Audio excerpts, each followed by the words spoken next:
Well, let me ask you what the last 24 hours have been like for you. Crazy and emotional, but it's like I told everybody that's called or text or emailed me. It was a tough day yesterday, but a happy one. You know, I'm looking forward to what retirement's like. Why now? Why did you decide now was the time to announce it and now is the time to actually step away after this season? You know, it's interesting. I was actually going to announce it after the conference season, but to be honest, it was weighing on me. I want our coaches to have an opportunity to network. I want SMU also to have an opportunity to bring a coach in and get ready for the spring recruiting. And you know, I've thought about it for the last year or so. I've sat down and talked with my husband, and too many times when basketball season starts, he says, "I'll see you in March." And that's just a very true statement. And you know, I just want to spend more time with him. I think everybody thinks you have to be old to retire. You know, I kind of said that to our team. You don't have to be old to retire. And this game has become so demanding of your time. The rules have changed. And you know, that's also a big part of it. You just don't have a life anymore. Yeah, how tough was it to tell your team? That was what, besides telling our staff, and that was probably the hardest part. You know, you do this job because these kids, you have an impact on these kids, but they have an impact on you. And you know, I've coached so many players over the years, and no matter how much you prepare for it, it's not easy, and it certainly wasn't easy. Does it help being married to a coach during a time like this? I'll tell you what, Mike has been great. He's given me some great advice, and sometimes I've been hard-headed. I haven't always taken it at first, but he's been through a lot, and he knows me. He has given me some really solid advice, and he's been there. And to be honest, I can't wait to get on the golf course with him. You sit in this building where you've had so many memories, and you'll have a few more before you actually walk away. But I mean, to think that you've been a part of this program for 35 years, right? Does that seem possible to you?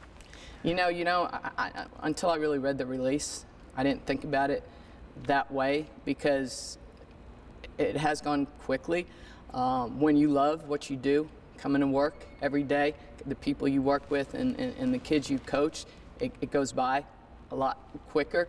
But you know, SMU is a great place. This is a special place. This is a fantastic job. Whoever sits in that chair, I'm not sure that they're going to realize what a great job it is until they're actually sitting in that chair. And you know, SMU has been great to me. It's given me an opportunity of a lifetime. It's also put me in position to sit here and say I'm retiring.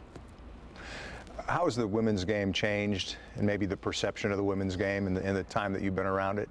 Oh my gosh, you know, the players have changed tremendously. The rules, the players have gotten bigger. You know, your point guards have gotten bigger. The game has gotten faster. You look at the team we're going to play here tomorrow, UConn, and you know, they've got some. I mean, they have some incredible players, but it's just the game is so much faster. That's probably the biggest area, the game itself. And I tell high school kids that, hey, this is when they come in as freshmen, this is a totally different level. But the demands on your time have changed. And how often you can work with kids, you're with your kids almost too much during the year. And I don't mean that. I think kids need a break too. Yeah. And the times have just changed. So it's to be honest, this is a good time. What are you going to do besides play golf? We have a lake house. Mike and I have a lake house in North Carolina. Spend some time there. Go visit my parents in New Jersey, which I only get to see maybe twice a year, and just try and relax. I say that, and I'm not very good at it, but to be honest, I would actually like to. I don't plan on coaching anymore. I'm done coaching. Okay. It's not just retiring from SMU. I am actually retiring from coaching, but I would love to work with kids with some instruction. I love kids, and it's not really going to be a profession. It's just, I think it would be something to help stay in the game and get my fix in basketball. but it's not anything I want to do full time. I am definitely done with the coaching part of it. Finally, and I know you have allergies, but I don't think that's the only reason you're welling up Excuse a little me. bit here. I mean, the emotion clearly is tough. How is it going to be these final few games when you know that this is it? This, you know, I want us to end on a good note. I want our staff, our coaches to feel good about it. You know, I've got a staff. I've been fortunate where I haven't had to hire a whole lot in my tenure here, and that's a good thing. And we have a staff that our associate head coach Lisa Dark's coached every game with me. Deneen Parker has coached 21 of my 25 years as head coach.